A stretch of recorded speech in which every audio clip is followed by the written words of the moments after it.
Querido Deus, Pai Santo que estás nos céus, graças nós te damos. Estamos em tua presença, Senhor, agradecidos por mais um dia que tu nos concede. Obrigado por este dia, obrigado pela tua igreja, pelos nossos irmãos. Obrigado pelos nossos amigos, nossos ajudadores, intercessores. Toma, Senhor, o primeiro lugar em nossas vidas. Abençoa cada ouvinte da nossa programação. Abençoa os nossos seguidores, ó Deus. Os meus alunos e ex-alunos, ó Deus, toma em tuas santas mãos e guarda cada vida. Opera, Senhor, pela tua bondade e graça. Guarda as criancinhas, a juventude na tua igreja, as senhoras, os senhores, os teus ministros. Guarda, meu Senhor, os nossos amados irmãos. Te louvamos, Pai, pela vida. Te louvamos, meu Senhor, pela salvação. Obrigado, Senhor, pelo empenho dos teus servos, Pai, em proclamar a tua palavra. Ó Deus, guarda a tua igreja. Faz maravilhas, ó Senhor, na cidade e no interior. Nos dá graça, Senhor, cada dia anunciando, proclamando, Senhor, os teus atos poderosos. Em nome de Jesus Cristo, nós te pedimos. Amém. Saudamos a todos com a paz de nosso Senhor Jesus Cristo. Voltamos para apresentar o programa Unicresce no Ar, programa da Escola Teológica União e Crescimento. Nosso desejo desde o início, em 1988, é comunicar a palavra de Deus, trazer a palavra de Deus. O mundo completamente turbado. Guerra, peste, fome, muita violência, terrorismo oficial e terrorismo extraoficial. Qual a diferença do terrorismo oficial? Repúblicas terroristas, investindo em terrorismo. Terrorismo em todos os continentes. Terrorismo político, terrorismo religioso, terrorismo social. O mundo de pernas para o ar. Algo terrível. E nosso pensamento é que a gente, apresentando a palavra de Deus, oferece pelo menos opção para a pessoa sair do terrorismo, sair da maldade, da corrupção, para um encontro com Deus pela fé. Nosso sentimento é este. Por isso, insistimos, persistimos e resistimos. Louvo ao meu Deus pela a coragem, a criatividade, a decisão, a inspiração. E nós fazemos isto. Comecei bem jovenzinho, sem recurso nenhum. Agora estou bem velho, continuo sem recurso. Mas da mesma natureza. No começo, no final dos anos, para a virada do século, tinha um diretor de emissora que dizia: você é o único pastor que anda só. Os outros andam rodeado. Você é o único pastor que anda só. Porque fica ruim para mim oferecer carona para os outros a pé. Vamos comigo? Como é que vai? A pé. Quem é que se encoraja? Andar quilômetros e quilômetros a pé. Ruas, avenidas, a pé. Pegar a BR a pé. E eu faço isto. Fazia jovem, fiz isso na minha idade e estou fazendo hoje. Então, meus amados, é um objetivo levar a palavra de Deus. Nosso texto hoje é Jeremias, capítulo 23, versículos 5 a 14. O nosso Deus tratando com o nosso defeito. O nosso Deus tratando com a nossa falha, com a nossa ignorância, estupidez, incredulidade. E Deus, que é nosso Pai, Pai por criação, e ainda quer se tornar pai por adoção espiritual. Ele fala sempre e repreende, conforta, consola e ensina. Vamos à leitura. Jeremias 23:5. Eis que vem dias, diz o Senhor, em que levantarei a Davi um renovo justo. E sendo rei, reinará e agirá sabiamente e praticará o juízo e a justiça na terra. Nos seus dias, Judá será salvo. Israel habitará seguro e o seu nome será chamado Senhor Justiça Nossa.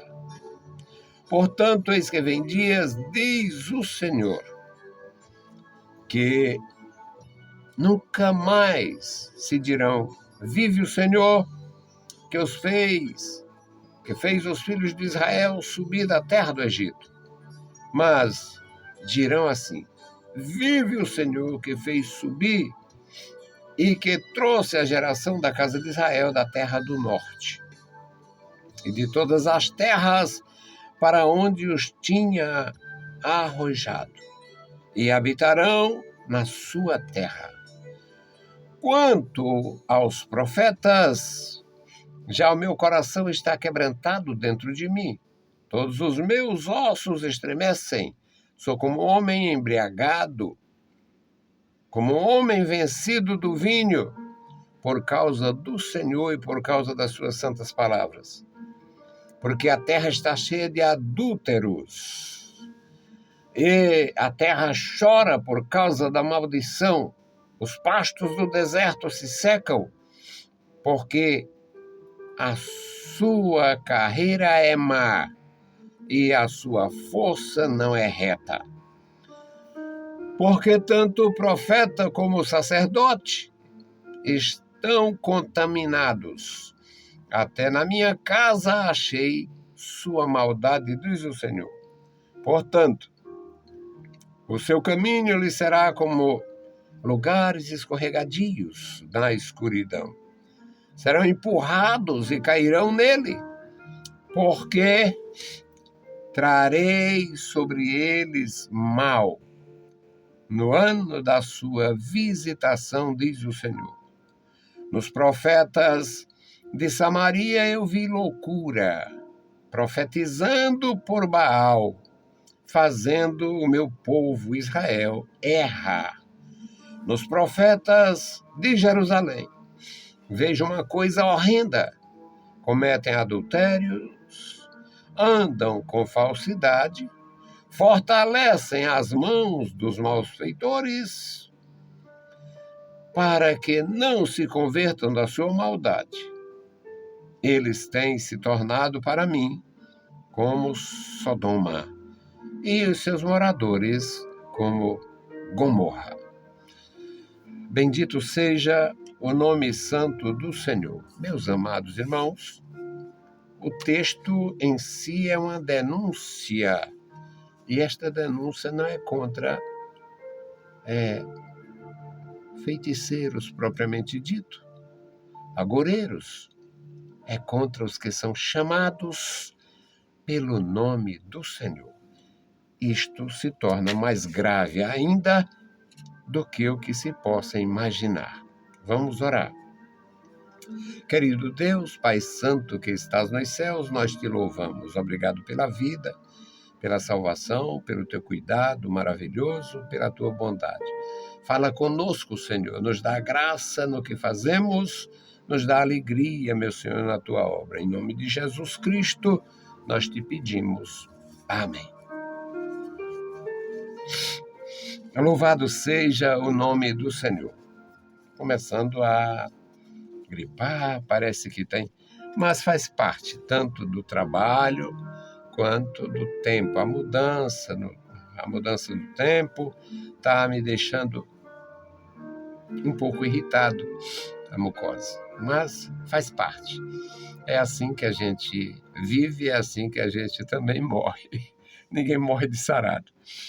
Bom, meus amados irmãos, a palavra do nosso Deus para nós, uma palavra do céu, mostrando o Senhor observando a terra. Não acontece nada, não ocorre nada, não acontece nada sem a visão de Deus. Deus vê porque vê todas as coisas, Deus vê porque observa, Deus observa o nosso andar, Ele interage com o ser humano e, nesta interação, Ele encoraja os que estão agindo corretamente e Ele reprova o que é reprovável.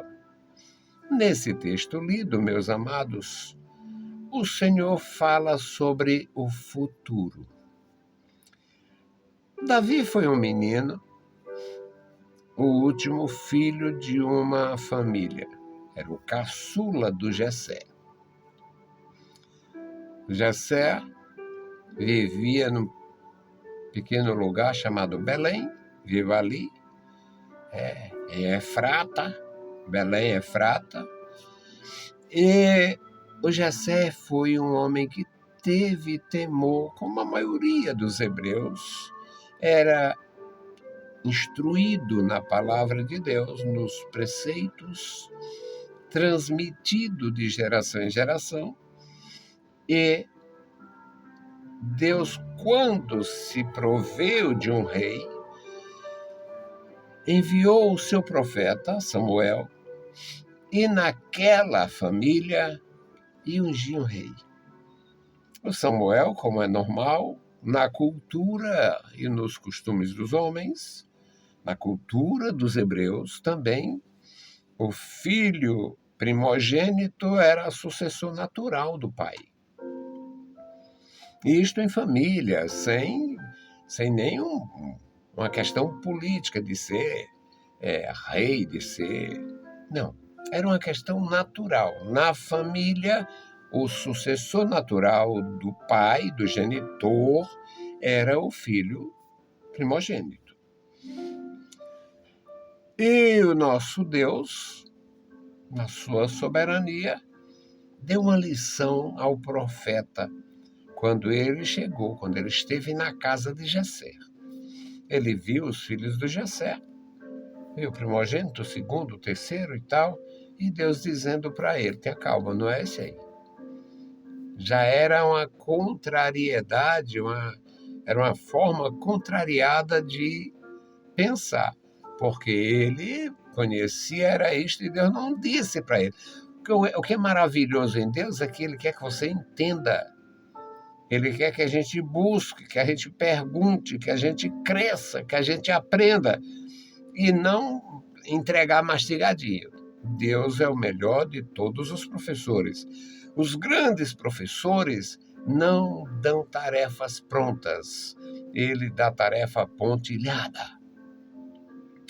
Então, o Senhor, naquele dia, naquele ditoso dia, Deus fez o Samuel entender que ele escolhe quem ele quer, pode ser o primogênito ou não. E o Samuel, quando viu aqueles rapazes, na idade militar, todo mundo bem, Deus lhe disse: não é nenhum destes. E ele perguntou ao chefe da família: ainda tem alguém? Ele disse: tem um garoto, tem. Rapaz, tá cuidando de ovelhas lá no campo. Então manda chamar ele, porque nós não vamos sentar à mesa para comer enquanto não chegar. Essa história de comer aí agrada a todo mundo, mas postergar a refeição não agrada muito, não. Providenciaram rápido a vinda do menino e o Senhor ordenou e o Samuel ungiu aquele garoto. Tudo indica que era um adolescente, quem sabe, 15, 16 anos. Resultado é que o menino serviu ao exército, o menino já tocava, gostava de tocar, se torna conhecido pela sua composição e depois como rei de Israel, sem ignorar as lutas. Primeiro reinou em Hebrom, depois reinou sobre a nação, a nação unificada. Agora, mesmo na idade adulta, reinando, tinha possivelmente passado de 20 anos no seu reino, bem-sucedido no seu reino, e apesar de ter cometido desatinos, pecado contra Deus, Deus, na sua compaixão, perdoou, continuou abençoando, falando, e aqui nesse texto, Deus fala sobre o futuro. Eis que vem dias, diz o Senhor, em que levantarei a Davi um renovo justo. Isto é uma referência ao Messias. Qualquer nome que viesse ter o Messias seria um renovo justo, seria um descendente justo, seria um descendente ideal para lidar com o povo de Deus, para liderar o povo de Deus, para ensinar as coisas de Deus. E reinar, porque neste mesmo versículo diz, sendo rei, reinará e agirá sabiamente, e praticará o juízo e a justiça na terra. Claro que não se trata de Davi, se trata de um descendente, chamado aqui de renovo, um brolho. No versículo 6, Jeremias 23:6 diz, nos seus dias Judá será salvo. O Davi era da tribo de Judá. Nos seus dias Judá será salvo e Israel habitará seguro. E este será o seu nome com o qual Deus o chamará.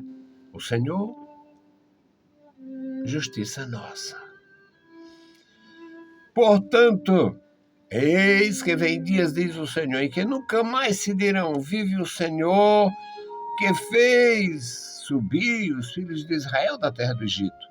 Mas dirão assim, vive o Senhor que fez subir e trouxe a geração da casa de Israel, da terra do norte, e de todas as terras para onde os tinha arrojado, e habitarão na sua terra. O profeta de Deus, que foi contemporâneo do cativeiro, chegou a ser preso pelos babilônios, levado até a Síria, até Amate, e este profeta profetizou o fim do provérbio ou da citação proverbial de que Deus tinha feito os filhos de Israel sair do Egito.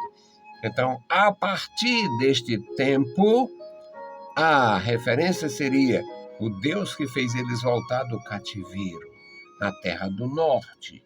Notadamente, é Jerusalém, a terra deles, e eles vindo da terra do norte, portanto, da Babilônia.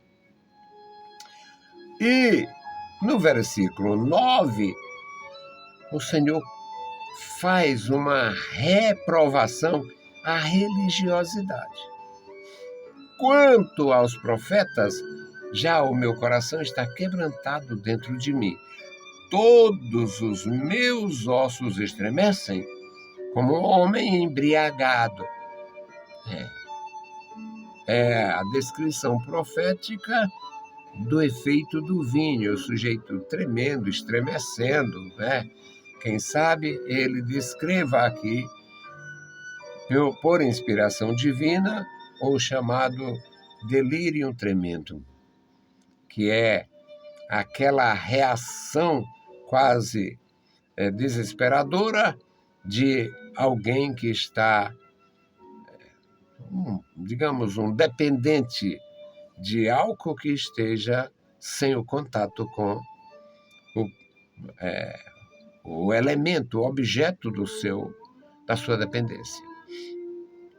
Então, o Senhor fala disto com todas as letras e dá a entender que existe muito desagrado diante de Deus pela religiosidade sem o temor.